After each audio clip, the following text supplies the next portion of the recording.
These people are systematically oppressed by their own government. Korean Peninsula, we're now learning more about a harrowing border crossing by a North Korean soldier and what he may have endured to reach safety. Brian Thomas. Thousands of Cubans took to the streets in a spontaneous protest against the Castro regime.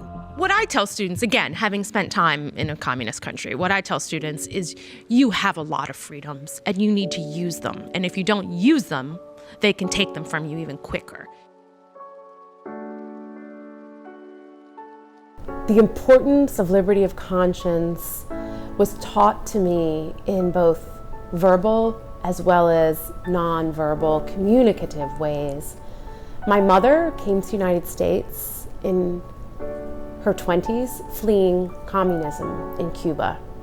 She always told me that the freedom to express her viewpoint and speak from her heart with the fullness of the truth as she saw it was the greatest gift that the United States had given to her.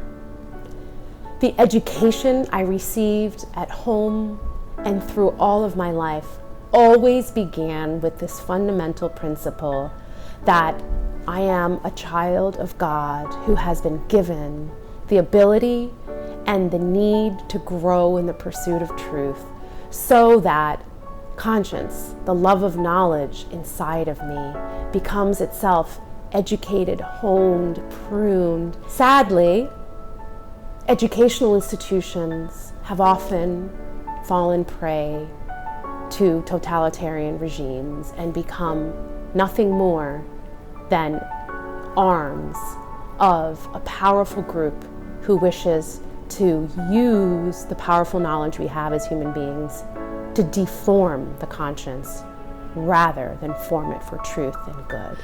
Scala Foundation is a nonprofit I started in 2016 because I had come to see that students often going to elite schools weren't really getting a classical liberal arts education. Scala was founded because I wanted to help students discover their own personal calling or their own vocation with knowledge.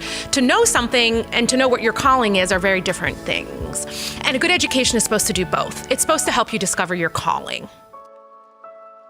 In these troubled times, it may well be that people of faith are called to sacrifice our comforts in order to defend the more important gifts of our faith and our freedom.